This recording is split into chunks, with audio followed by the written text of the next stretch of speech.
Halo teman-teman semua, ketemu lagi di video pembelajaran belajar dengan Ria. Pada kesempatan kali ini, kita akan belajar mengenai materi ekonomi SMA kelas 10 semester 2 yang ada di bab 1, yaitu lembaga jasa keuangan yang ada di Indonesia. Lembaga jasa keuangan di Indonesia itu kan macamnya banyak. Untuk video kali ini, kita akan belajar dan mengawalinya dengan membahas Otoritas Jasa Keuangan atau OJK. Dan kemudian untuk lembaga jasa keuangan yang lainnya akan kita bahas di video selanjutnya. Selamat belajar semua. Kita akan mengawali membahas Otoritas Jasa Keuangan dengan mengetahui apa pengertiannya. Jadi, OJK adalah lembaga independen yang bebas dari campur tangan pihak lain dalam menjalankan fungsi tugas dan wewenangnya, teman-teman. Jadi, lembaga independen maksudnya adalah ketika OJK menjalankan tugas dan wewenangnya, OJK tidak dapat dipengaruhi oleh pihak manapun dalam pengambilan keputusan, dalam penentuan kebijakan.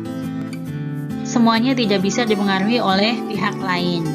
Nah, sekarang apa sih kerjaannya OJK? Jadi, OJK itu memiliki fungsi, tugas, dan wewenang dalam menyelenggarakan sistem pengaturan dan pengawasan terhadap keseluruhan kegiatan di sektor keuangan, baik itu sektor perbankan maupun sektor yang lembaga jasa keuangan yang non-bank.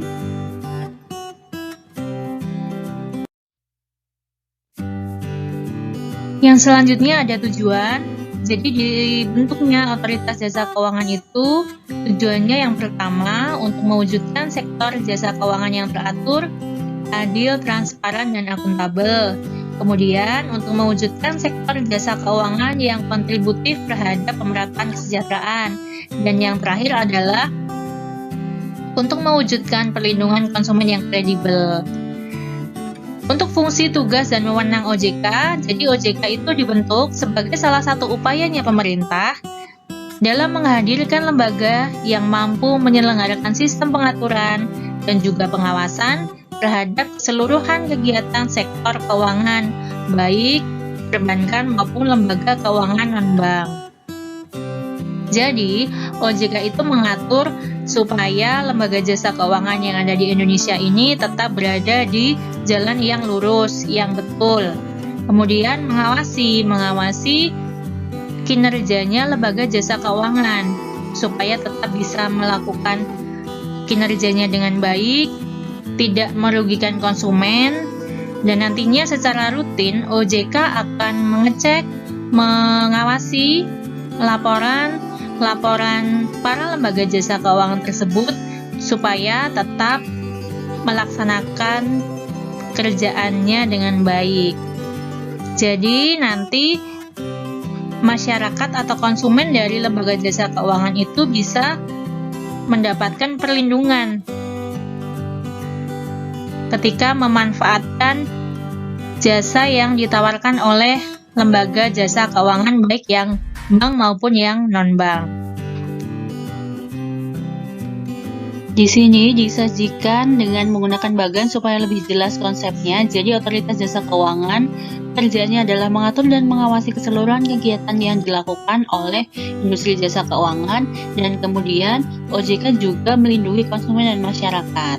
Konsumen dan masyarakat ketika akan memanfaatkan produk jasa yang ditawarkan oleh industri jasa keuangan bisa menanyakannya terlebih dahulu ke OJK. Apakah industri jasa keuangan yang menawarkan produk tersebut terdaftar di OJK dan apakah diawasi dan diatur oleh OJK? Kalau sudah terdaftar di OJK, berarti industri jasa keuangan tersebut sudah sesuai dengan ketentuan dari OJK dan mestinya tidak merugikan konsumen atau masyarakat. Dan juga ketika konsumen atau masyarakat ada yang merasa dirugikan oleh industri jasa keuangan, bisa melakukan pengaduan ke OJK melalui call center yang telah disediakan oleh OJK di 157. Nanti bisa melaporkan atau mengadu apa yang menjadi kerugian dari konsumen atau masyarakat tersebut. Yang selanjutnya, dari awal kita membahas mengenai industri keuangan. Jadi apa sih industri keuangan? Jadi industri keuangan adalah lembaga jasa yang bergerak di bidang keuangan. Dan industri jasa keuangan terbagi menjadi dua, ada industri keuangan bank dan juga yang non-bank. Yang bank, contohnya adalah bank umum, ada bank berkreditan rakyat, ada bank pemerintah, bank swasta, bank asing, bank konvensional, bank syariah, dan bank pembangunan daerah.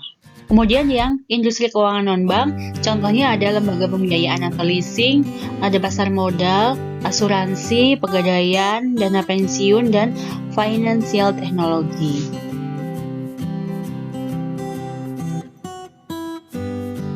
Untuk lebih jelasnya dalam memahami industri keuangan bank, di sini disajikan beberapa contoh dari industri keuangan bank, yaitu ada bank umum, ada bank konvensional, ada bank syariah, ada bank pembangunan daerah, ada bank perkreditan rakyat, sehingga diharapkan teman-teman bisa lebih paham mengenai apa saja, siapa saja yang termasuk dalam industri keuangan bank.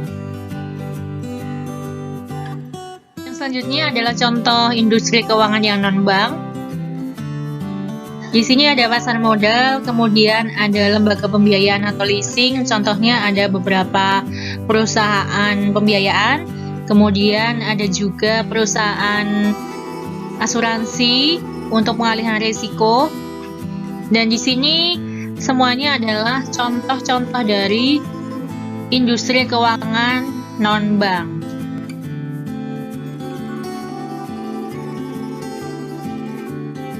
Untuk industri keuangan non-bank yang selanjutnya ada financial technology atau teknologi keuangan.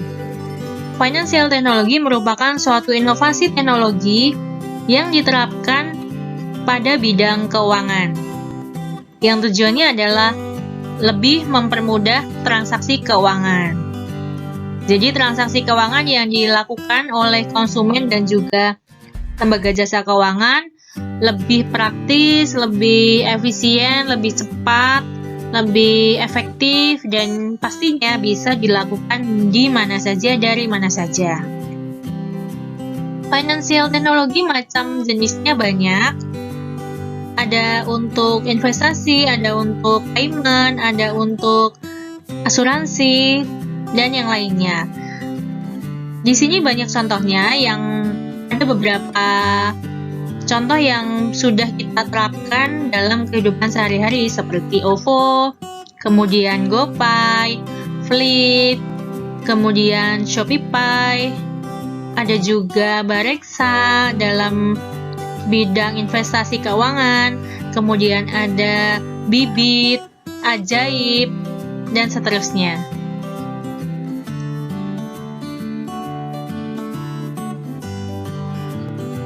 Baik, setelah kita belajar mengenai otoritas jasa keuangan dari awal, mengenai tujuannya, fungsi, tugas, dan juga wewenang, salah satu kewenangan OJK dalam rangka pengaturan dan pengawasan industri keuangan adalah mengenai kelembagaan bank, yang mana salah satunya adalah tentang pemberian izin dari OJK kepada lembaga jasa keuangan yang melakukan merger.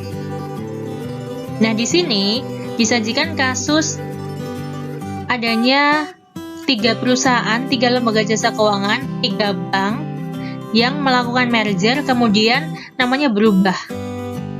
Jadi nggak pakai nama dari salah satu perusahaan yang melakukan penggabungan tersebut.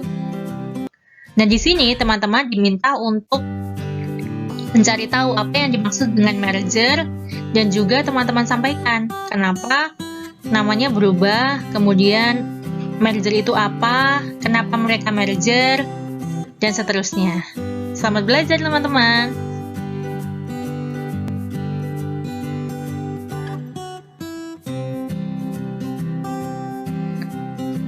Baiklah, sudah selesai pembahasan kita mengenai materi otoritas jasa keuangan. Semoga kita semua semakin sehat di setiap harinya. Terima kasih teman-teman sudah bersedia meluangkan waktu untuk menyimak video dari awal sampai akhir. Jika teman-teman merasa video ini bermanfaat untuk teman-teman, silakan teman-teman like, subscribe, dan nyalakan notifikasinya supaya teman-teman nggak ketinggalan update video pembelajaran yang terbaru dari Belajar dengan Ria. Sampai jumpa di kesempatan yang lainnya. Semoga sehat selalu.